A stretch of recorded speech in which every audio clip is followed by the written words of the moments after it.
Hello दोस्तों, welcome back to my channel. आज का जो वीडियो है इसके साथ मैं मॉडर्निस्ट और पोस्ट मॉडर्निस्ट पोएट्स जो कि हमारा ब्लॉक 10 है वो शुरू करने वाली हूँ। तो हमारे सबसे पहले जो पोएट हैं वो है डायलन थॉमस।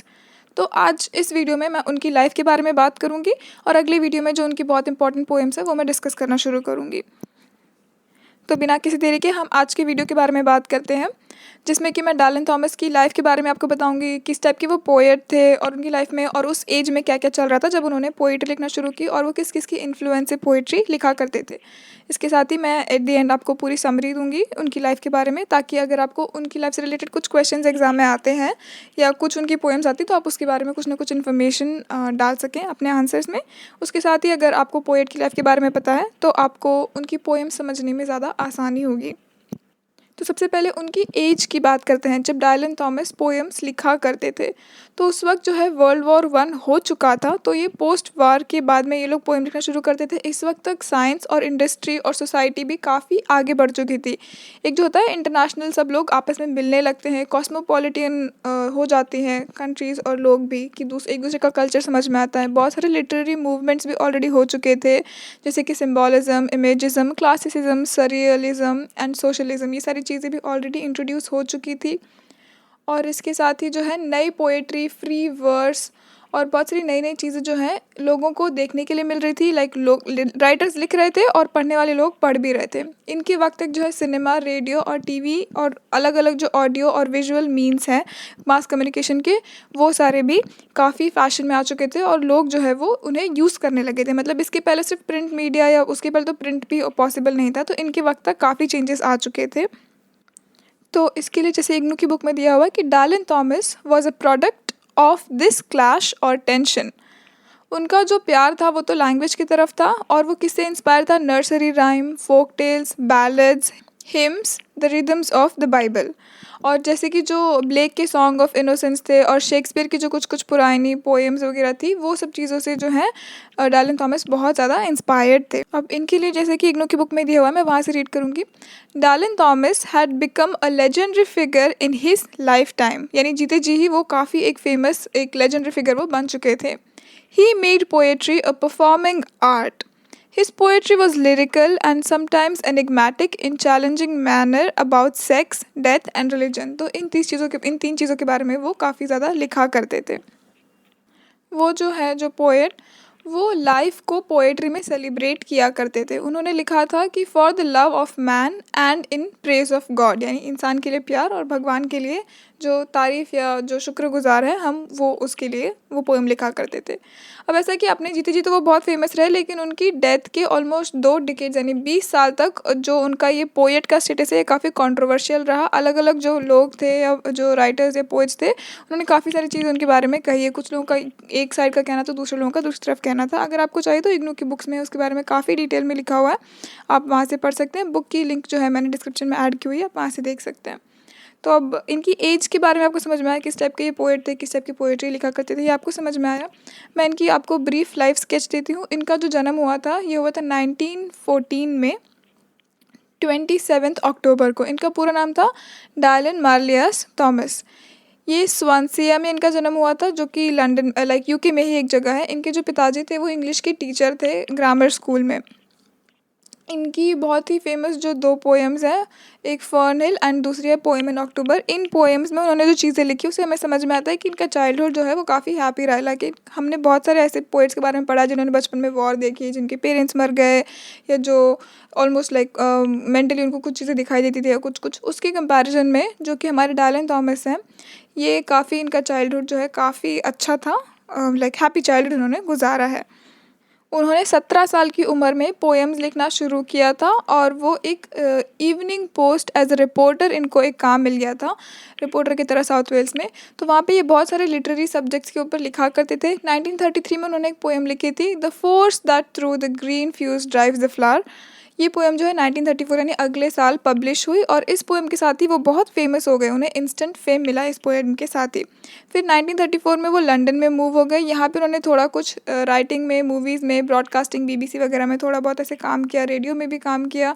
उनकी आवाज़ काफ़ी अच्छी थी, इसीलिए उनकी जो पोएम्स है जो वो लिखा करते थे, क्योंकि उनकी आवाज़ इतनी अच्छी थी कि जो वो लिखा करते थे पोएम्स उससे भी ज़्यादा अच्छी हो जाती थी, क्योंकि वो इतने अच्छे से बोल सकते थे उन पोएम्स को। तो लेकिन लंदन में जो उनकी लाइफ थी उन्हें थोड़ी अजीब सी लगती थी। वो एक बोहेमियन काइंड ऑफ लाइफ जिया करते थे। बोहेमियन का मतलब हुआ जो इंसान सोशली अनकन्वेंशनल है, जो बाकी लोगों की तरह नहीं है, या जैसे आसपास के उनके लोग हैं वो उनकी तरह नहीं रह रहे थे, वो थोड़ा अलग स्ट्रेंज एक लाइफ को गुजार रहे थे।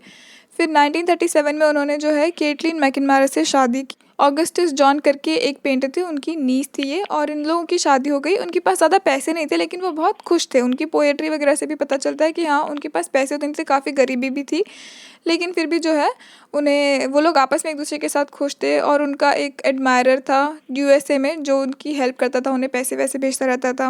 अब डार्लिन थॉमस जो थे वो लंदन से नफरत करने लगे थे, उन्हें लंदन उतना कुछ अच्छा नहीं लगता था। उनका कहना था कि ये एक इंसेन सिटी है ऑफ द रेस्टलेस डेड, कि ऐसे लोग जो मर चुके हैं लेकिन उनको मरने के बाद भी शांति नहीं है, ये उससे भरी हुई है, उन्हें ऐसा लगता था। और इसीलिए जो है वो लंदन छोड़ के यूएस जाना चाहते थे। उनकी पूरी पूरी इच्छा थी कि वो कुछ भी करके यूएस चले जाएं। और फिर उनके जीवन के जो आखिरी के 3 साल थे वो यूएस गए भी। वहाँ पे उन्होंने अपनी पोएम्स भी रीड की और अलग अलग जो पोएट्स थे वहाँ पे उन्हें उनकी भी पोएम्स उन्होंने पढ़ी, उन्हें बहुत सारे ओवेशंस भी मिले। और फिर फाइनली जो है बहुत ज़्यादा अल्कोहल पीने की वजह से न्यूयॉर्क में 9 नवंबर 1953 को उनकी डेथ हो गई। तो लेकिन उसके बावजूद उन्होंने अपने जो जीवन में बहुत सारी अच्छी अच्छी पोएम्स लिखी और वो काफ़ी फेमस भी थे उनके वक्त में। अब अगर इनकी पोएट्री की बात की जाए तो टी.एस. इलियट की तरह ही इन्हें भी ना अपने रीडर्स को बैफल करना यानी ऐसे पागल कर देने में बहुत मज़ा आता था कि उनकी पोएम्स पढ़ के आप ऐसे सर पीट लो कि अरे क्या हो रहा है ये, मतलब ऐसा इस टाइप की चीज़ें। अब इनकी पोएट्री को जो है अलग अलग लोगों ने अलग अलग चीज़ें कही है कि ये बाबा ऐसी ऐसी। तो जैसे कि जॉफरी ने कहा है थॉमस की पोएट्री के लिए कि it's a meaningless hot sprawl of mud, कि जो कीचड़ नहीं होता है, बस मीनिंगलेस कीचड़ बहुत सारा एक साथ जोड़ दिया गया है। वहीं जो पोएट है उसने क्या कहा है, डार्लिन थॉमस ने क्या कहा है अपनी पोएट्री के लिए कि it's a painstaking conscious involved and devious craftsman in words. उन्होंने ये भी कहा है कि मैं अपनी पोएम को हर चीज़ जो भी मुझ में है मैं उसमें पोएम में लगा देता हूँ और उसे हर डायरेक्शन में लेके जाता हूँ। मैं उसमें हर ट्रिक यूज़ करता हूँ, कोई वो पुरानी ट्रिक है, कोई नई ट्रिक है, पन्स हैं, कुछ पैराडॉक्स है, अल्यूजन, स्लैंग्स, राइम्स, वाल राइम्स, स्प्रंग रिदम, एवरीथिंग। जो वो बोलते हैं कि जो इंग्लिश लैंग्वेज में डिवाइस अवेलेबल हैं पोएट्स के लिए, मैं वो सारे डिवाइस यूज़ करूँगा और मेरी पोएम्स में मैं जितनी ट्विस्टिंग्स और उसको जितना मैं बदल सकता हूँ मैं ये सब कुछ करूँगा। अपनी पोएम को मैं अच्छा करने के लिए कुछ भी करूँगा, ऐसा उनका कहना था। अब अगर डार्लिन थॉमस की पोएट्री की बात की जाए, पोएटिक लाइफ की बात की जाए, तो 1933 में जैसे हमें पता है कि उन्होंने पहली वो अपनी पोएम लिखी थी और वो 1934 में पब्लिश हुई थी। तो 1933 से 53 तक जो इनका टाइम था, ये 20 साल इन्होंने इनकी पोएम बहुत लिखी और इन्होंने अपनी स्किल्स भी बेटर और बेटर करते गए। जो पहली पोएम लिखी थी उससे ज़्यादा और अच्छी करते गए।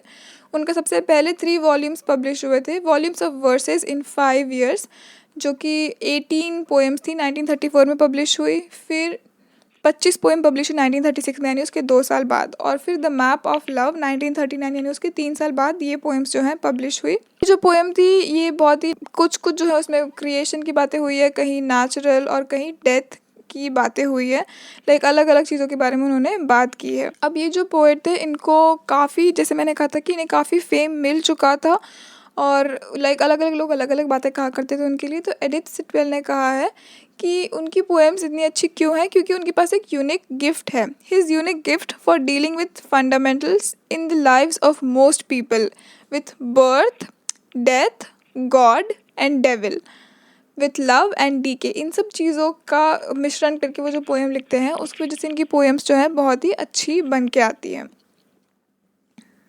और इनके अंदर जो थी स्पिरिचुअल अर्ज भी काफ़ी ज़्यादा थी और इसी अवेयरनेस की वजह से उनके अंदर बहुत इंटेंस अवेयरनेस थी, जिसकी वजह से जो है उनको नेचर का पूरा प्रोसेस समझ में आता था। और यही जो है उनकी अर्ली पोएम्स में वो चीज़ आपको देखने के लिए मिलेगी। और उनकी कुछ लेटर की जो पोएम्स है जैसे कि किसिंग एज दे क्रॉस, उसमें जो इंसान और डेथ है उनको मेटाफर की तरह उन्होंने यूज़ किया है और इस अवेयरनेस को आगे जगाने की और कोशिश की है। थॉमस जो थे वो एक लिरिक पोएट थे, लॉफ्टी काइंड ऑफ पोएट थे, जो कि सिम्बॉल्स पे ज़्यादा काम करते थे बजाय कि मेटाफर। उनका ये मानना था कि जो सिम्बॉल्स हैं वो आर्ट और लाइफ से ज़्यादा कनेक्ट होते हैं बजाय कि मेटाफर के। मेटाफर और सिमिली के बीच में अंतर आप जानते होंगे। सिमिली जैसे कि जब मैं कहती हूँ कि वो गुलाब की तरह सुंदर है, तो ये सिमिली हुआ। और मेटाफर जैसे जब मैं कहूँ कि वो गुलाब है, तो मतलब क्या है कि मैं उसे डायरेक्ट गुलाब बोल रही हूँ, यानी वो इतनी ही सुंदर है ऐसा। तो वो सिम्बल्स में ज़्यादा बिलीव करते थे instead of metaphors. I hope आपको अभी तक इनकी लाइफ समझ में आ गई होगी। ज़्यादा कुछ डीप मैंने ज़्यादा कुछ मुश्किल मैंने नहीं बताया है। इनकी जो है काफ़ी सारी पोएम्स हमारे सिलेबस में है, जो कि पहली है the force that through the green fuse drives the flower. उसके बाद दूसरी पोएम जो है जो हम पढ़ेंगे वो है and death shall have no dominion. तीसरी जो पोएम है वो है पोएम इन अक्टूबर। चौथी जो पोएम है वो है फर्न हिल। और फिर लास्ट की जो आखिरी पोएम है वो है refusal to mourn the death by fire of a child in London. ये सारी पोएम जो हम लाइन बाय लाइन एक एक लाइन बाय लाइन और पूरी इनकी समरी एनालिसिस हम सब कुछ आगे पढ़ेंगे। लेकिन आज का जो वीडियो इसमें मैं सिर्फ इनकी लाइफ के बारे में बता रही हूँ। तो फाइनली टू समराइज़ मैं पोएम मैं ये वीडियो ख़त्म करने से पहले आपको उनकी पूरी समरी जो अभी तक हमने डिस्कस किया वो बता देती हूँ कि ये जो डायलन थॉमस थे ये इंस्पायर्ड थे nursery rhymes, folk tales, ballads, hymns, rhythms और बाइबल से। इनकी जो पोएम थी ये काफ़ी लिरिकल, एनिग्मेटिक, चैलेंजिंग होती थी। और इनकी जो पोएम के टॉपिक्स होते थे वो होते थे सेक्स, डेथ और रिलीजन। ये जो है इनकी अपने जीते जीते हुए बहुत फेमस थे एज अ पोएट, लेकिन इनके मरने के बाद इनका जो स्टेटस एज अ पोएट है वो ऑलमोस्ट 20 साल तक काफ़ी कंट्रोवर्शियल था। इनका जो जन्म हुआ था वो होता 27 अक्टूबर 1914 को यूके में हुआ था, स्वानसिया करके जगह वहाँ पे। इनके जो पिताजी थे वो इंग्लिश टीचर थे। इनका चाइल्डहुड काफ़ी हैप्पी था, अच्छा चाइल्डहुड रहा था। इन्होंने 17 साल की उम्र से काम करना शुरू कर दिया था, एक रिपोर्टर बन गए थे और तभी इनकी पहली पोएम जो है वो पब्लिश हुई थी, जिससे कि ये काफ़ी फेमस हो चुके थे। उस पोएम का नाम था the force that through the green fuse drives the flower. ये पोएम जो है हम डिस्कस करेंगे। इसके बाद 1934 में ये लंदन मूव हुआ। यहाँ पे इन्होंने जो है फिल्म की कहानी लिखना शुरू किया, ब्रॉडकास्टिंग और BBC वगैरह में भी इन्होंने काम करना शुरू किया। 1937 में इन्होंने अपनी बीवी केटलिन मैकनमारा से शादी की और इनके पास इतना पैसा नहीं था, लेकिन ये काफ़ी खुश थे। फिर फाइनली इनकी जो बहुत दिली इच्छा थी अमेरिका मूव होने, तो वो 1950 में पूरी हुई इनकी इच्छा और ये वहाँ अमेरिका पहुँच गए। वहाँ पे इन्होंने बहुत सारे लेक्चर्स और टूर्स दिए और फाइनली 1953 9 नवंबर को इनकी एक्सेसिव ड्रिंकिंग की वजह से डेथ हो गई। इनकी पोएम्स जो पब्लिश हुई उनकी बात करें तो पहला जो पोएम इनकी पब्लिश हुई 1934 में 18 पोएम टोटल इनकी पब्लिश हुई। 1936 में 25 पोएम्स पब्लिश हुई। 1939 में द मैप ऑफ लव जो है ये पब्लिश हुई।